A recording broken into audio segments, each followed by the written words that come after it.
Kembali di Anies Pagi, pemirsa, mantan Wali Kota Bengkulu Ahmad Kennedy ditetapkan sebagai tersangka dalam kasus korupsi pendapatan asli daerah. Ahmad Kennedy, mantan Wali Kota Bengkulu periode 2007-2012 ditetapkan sebagai tersangka usai diperiksa selama kurang lebih 5 jam oleh penyidik pidana khusus Kejati Bengkulu. Ahmad Kennedy ditetapkan sebagai tersangka atas kasus korupsi kebocoran pendapatan asli daerah atau PAD terkait kerjasama dengan Pusat Perbelanjaan Mega Mall dan Pusat Tradisional Modern Kota Bengkulu. Korupsi ini berawal dari kerjasama antara Pemkot Bengkulu dengan pengembang Mega Mall dan PTM untuk membangun Mega Mall dan PTM di atas lahan milik Pemkot Bengkulu seluas 1,5 hektar. Namun sejak dibangun hingga saat ini, kedua pusat perbelanjaan ini tidak menyetorkan PAD. Adapun kerugian atas korupsi ini diperkirakan mencapai 100 miliar rupiah.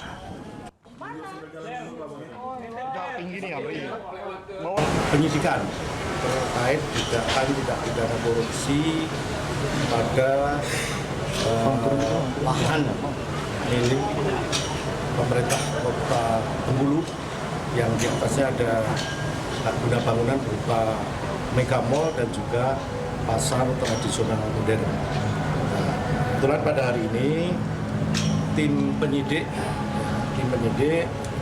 melakukan penetapan tersangka terhadap mantan wali kota Bengkulu periode tahun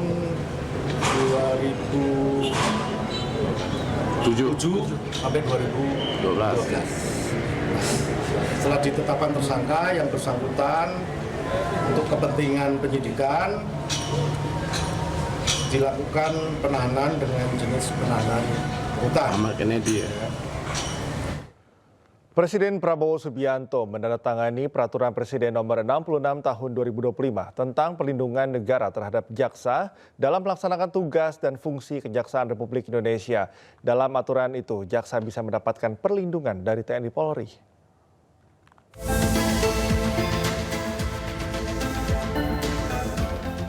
Presiden Prabowo Subianto bersama Mensesnek Prasetyo Hadi telah menandatangani Perpres 66 Tahun 2025 tentang perlindungan negara terhadap jaksa dalam melaksanakan tugas dan fungsi Kejaksaan RI pada 21 Mei 2025. Pada Perpres 66 Tahun 2025 tersebut menyebutkan bahwa jaksa dalam melaksanakan tugas dan fungsi harus bebas dari ancaman, intimidasi, dan tekanan dari pihak manapun.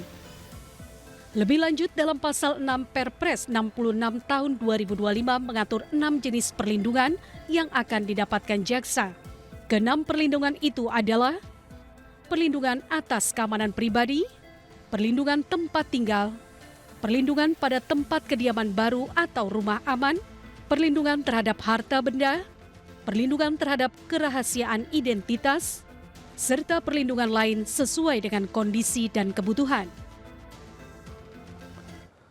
Bareskrim Mabes Polri menyatakan bahwa ijazah serta 1 UGM milik Joko Widodo asli. Hal itu disampaikan usai polisi meneliti ijazah Jokowi di laboratorium forensik.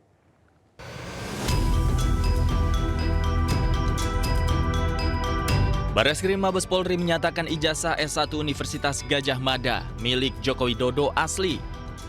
Hasil tersebut diperoleh usai penyelidik Bareskrim mendapatkan dokumen asli ijazah dengan nomor 1120 atas nama Joko Widodo. Tim penyelidik juga telah melakukan uji laboratorium dengan memeriksa kertas, pengaman kertas, teknik cetak, tinta, tulisan tangan, hingga cap stempel yang tertera di ijazah tersebut.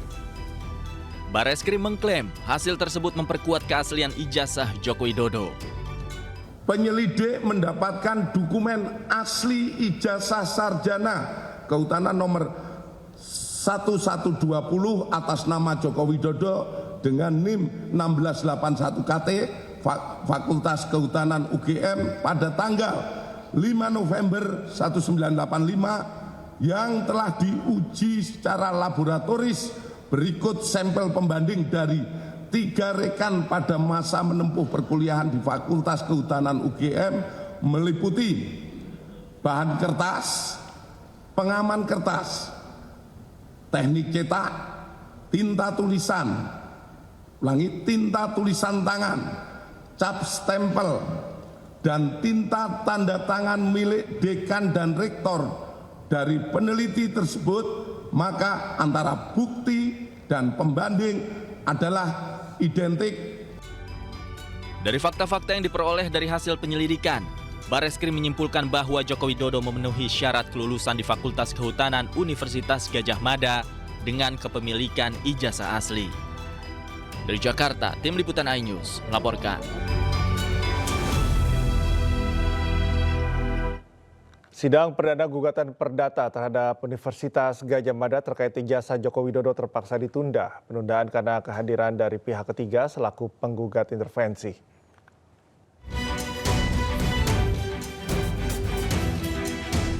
Pengadilan Negeri Sleman menggelar sidang perdana gugatan perdata terhadap Universitas Gadjah Mada atas ijazah Presiden ke-7 RI Joko Widodo Kamis pagi. Majelis Hakim menghadirkan pihak penggugat yaitu advokat asal Makassar Komarudin dan perwakilan pihak tergugat dari Universitas Gadjah Mada. Namun sidang perdana yang seharusnya berlanjut ke proses mediasi ini terpaksa ditunda karena kehadiran pihak ketiga selaku penggugat intervensi. Pihak ketiga tersebut belum mengajukan surat permohonan dan baru membawa surat kuasa. Maka majelis hakim menyatakan persidangan pada hari ini dinyatakan cukup dan akan dibuka kembali, yaitu pada hari Rabu tanggal 28 untuk agenda adanya intervensi. Ya. Dalam gugatan ini, UGM dituntut membayar kerugian material sebesar 69 triliun rupiah karena pihaknya dinilai bungkam atas kegaduhan ijazah Jokowi. Padahal polemik ini dinilai berpengaruh terhadap kestabilan ekonomi Republik Indonesia. Gugatan kita itu ada meminta diperlihatkan nama-nama calon mahasiswa tahun 7980 yang kemudian siapa saja yang lulus, kemudian kartu rencana studinya, kemudian kita minta dihadirkan 5 skripsi yang lulus tahun 85 yang satu dengan Jokowi, kemudian 5 ijazah. Persidangan akan dilanjutkan pada Rabu 28 Mei 2025 mendatang dengan agenda permohonan pihak intervensi. Dari Kabupaten Sleman, Daerah Istimewa Yogyakarta, Heru Trijoko, iNews melaporkan. Sidang lanjutan kasus dugaan suap dan perintangan penyidikan oleh Hasto Kristianto. Jaksa penuntut umum KPK menghadirkan Saiful Bahri, mantan staf Hasto, sebagai saksi. Ada hubungannya sama sekali dengan pemberian ke Wahyu Setiawan. Sidang lanjutan dengan agenda pembuktian jaksa penuntut umum pada Komisi Pemberantasan Korupsi menghadirkan 2 orang saksi. Salah satunya adalah Saiful Bahri, saksi kunci yang merupakan kader PDIP sekaligus mantan staf Hasto. Dalam sidang, kuasa hukum Sekjen PDIP Hasto Kristianto, Febri Diansyah, menyoroti sejumlah kontradiksi dalam kesaksian Saiful Bahri. Menurut Febri, pernyataan Saiful tidak sekeras atau tidak selaras maksud kami dengan keterangan dari 13 saksi yang telah diperiksa sebelumnya.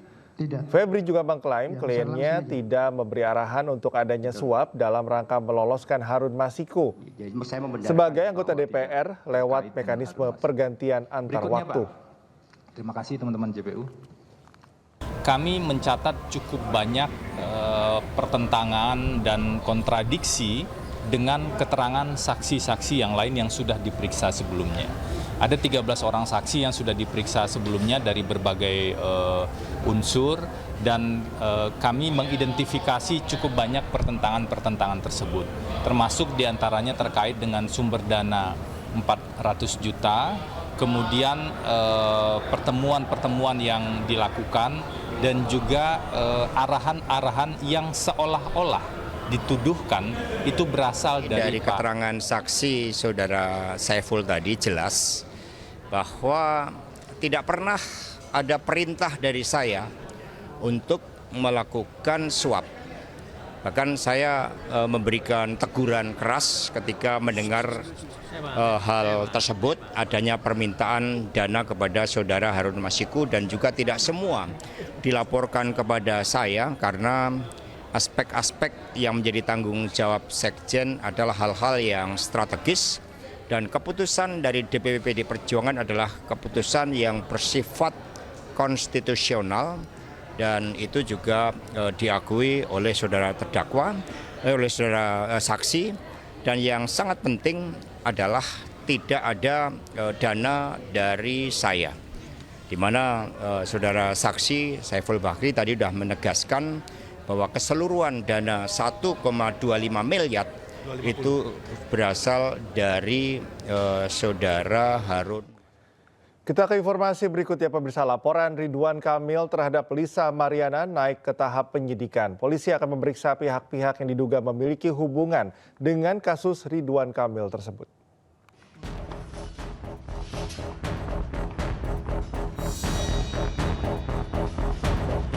Direktur Tindak Pidana Siber Bareskrim Polri, Brigjen Pol Himawan Bayu Aji mengatakan, laporan mantan Gubernur Jawa Barat Ridwan Kamil terhadap Lisa Mariana sudah naik tahap penyidikan. Himawan mengatakan penyidik sudah memeriksa 6 saksi. Ia pun mengaku penyidik akan melakukan pemeriksaan dalam waktu dekat yang melibatkan mantan Wali Kota Bandung ini. 6 saksi sudah dilakukan pemeriksaan sementara. Ya, nanti ini masih berlanjut. Apakah benar kasusnya sudah naik tahap penyidikan, Pak? Padir izin Padir. Sudah status penyidikan. Ya. Oke, sementara itu ya. Apakah Lisa Mariana sudah diperiksa, Pak? Ya, Pak, Lisa Mariana sudah apakah diperiksa, salah satu, Pak? Dalam waktu dekat nanti akan dilakukan pemeriksaan kepada semua yang berhubungan dengan case ini. Pak, tapi apa sih Pak alasannya sampai sekarang Lisa Mariana belum Ya, nanti dari hasil penyidikan baru bisa. Ya. Sebelumnya, wanita bernama Lisa Mariana mengunggah tangkapan layar percakapan pribadinya dengan seseorang yang diduga Ridwan Kamil pada 26 Maret 2025.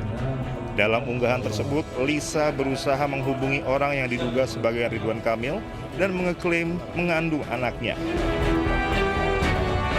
Hal itu memicu persepsi perselingkuhan antara Ridwan Kamil dan Lisa yang menjadi awal mula dugaan pencemaran nama baik Ridwan Kamil. Ridwan Kamil pun mengklarifikasi bahwa permasalahannya dengan Lisa sudah selesai 4 tahun lalu dengan bukti akurat tidak terbantah. Tim Liputan Anyus melaporkan.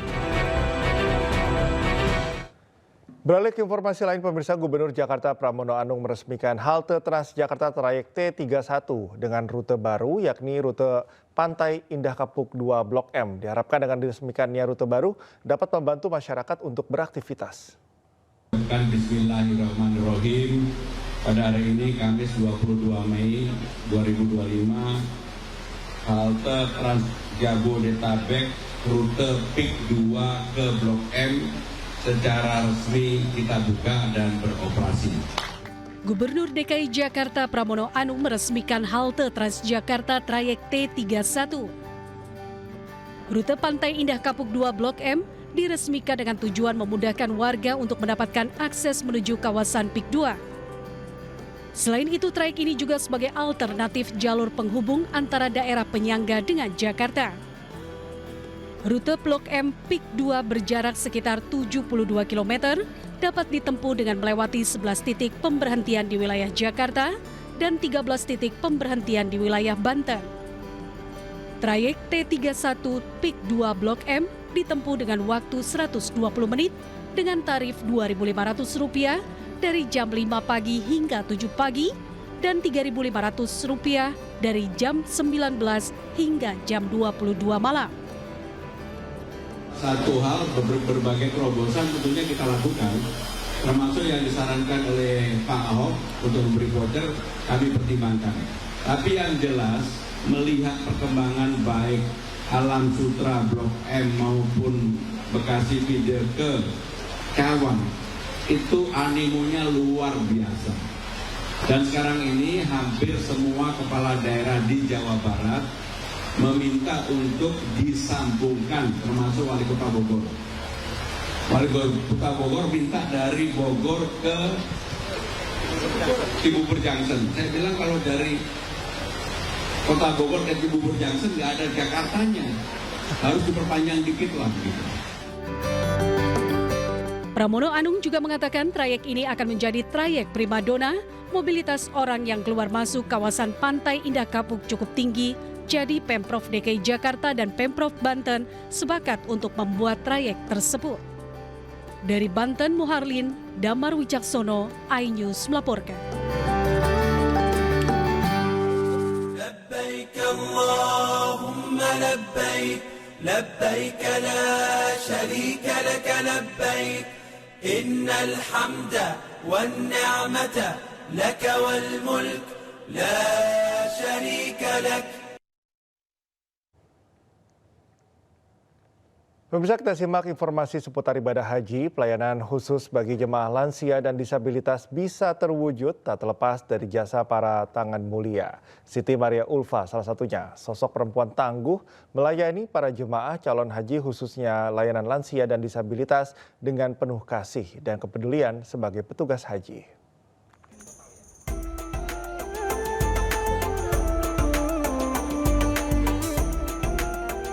Di balik kelancaran perjalanan jemaah calon haji lansia dan disabilitas, ada peran sejumlah petugas yang bekerja tanpa lelah. Satu di antaranya ialah Siti Maria Ulfa yang tahun ini bertugas di sektor layanan khusus lansia dan disabilitas. Berkat tangan-tangan mulia bekerja dengan hati tersebut, para jemaah khususnya lansia dan disabilitas bisa melaksanakan rangkaian beribadah dengan rasa aman dan nyaman. Situasi yang cukup menyita perhatian saat rombongan jemaah bergerak dari Madinah menuju Mekah. Dengan sigap dan cekatan, Maria melayani sejumlah laporan jemaah yang membutuhkan bantuan. Motivasi utamanya adalah mengharap ridho Allah SWT. Bagi Maria, petugas haji bukan sekedar pekerjaan, namun panggilan hati. Ia memahami ibadah haji adalah momen yang sangat berarti terutama bagi lansia dan disabilitas. Terpanggilnya kita sebagai ini tugas kita gitu. Kita di sini kan disuruh bertugas ngelayanin. Masa kita malah nggak ngelayanin, itu rasa hatinya kan nggak bisa ngerawat ibu saya di kampung gitu kan. Tapi saya kan di sini ketemu ya harus saya bantu gitu. Ya saya bantu gitu kan. Berbakti kepada orang tua saya. Di tengah ribuan jemaah, Maria Ulfa menjadi cahaya kecil yang mampu memberikan rasa aman bagi mereka yang membutuhkan. Petugas haji membuktikan bahwa kasih dan kepedulian bisa jadi jalan ibadah yang menjadi berkah bersama. Dari Madinah, Arab Saudi, Kiki Irfan melaporkan. Kementerian Agama melalui petugas penyelenggara ibadah haji atau PPIH menyediakan 450 bus sholawat untuk mengakomodir kemah atau jemaah dari hotel terdekat menuju Masjidil Haram. Ada sebagian jemaah yang tidak menggunakan fasilitas bus sholawat tersebut dan memilih menggunakan taksi seperti apa keamanannya yang perlu disimak. Kita akan lihat liputannya.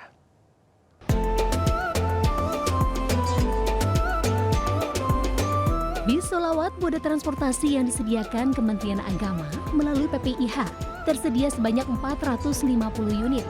Bertujuan dapat mengakomodir para jemaah haji dari hotel menuju ke Masjidil Haram atau sebaliknya. Namun ada sebagian jemaah yang tidak menggunakannya dan memilih naik taksi. Kepala Bidang Perlindungan Jemaah PPIH Arab Saudi mengimbau untuk berhati-hati dan menyarankan untuk lebih memanfaatkan fasilitas bis sholawat dengan terdapat 3 terminal, Ship Amir, Ajiat, dan Jabal Ka'bah. Jika terpaksa ingin naik taksi, sejumlah tips berikut semoga bisa dipedomani. Karena sudah disiapkan bis sholawat ya untuk bisa mengantar jamaah dari hotel menuju ke Masjidil Haram dan juga disiapkan 3 terminal. Kemudian trik-triknya yang bisa memberikan rasa aman dan nyaman buat jamaah, terutama jamaah haji suami istri misalnya naik taksi, ini kami sarankan trip agar lebih aman dan nyaman, yang naik taksi duluan tuh bapak-bapak atau suaminya. Kemudian setelah taksi itu berjalan ya, kemudian sampai di tujuan, maka yang turun duluan istrinya. Baru setelah itu suaminya. Nah, itulah untuk menghindari hal-hal yang tidak diinginkan. Tips lainnya, disarankan para jemaah baik pria atau wanita tidak sendiri. Tanya tarif taksi sebelum naik dan disepakati secara detail. agar tidak diminta harga yang memberatkan jemaah atau di luar kesepakatan awal. Dari Mekah, Arab Saudi, Ramdhani melaporkan.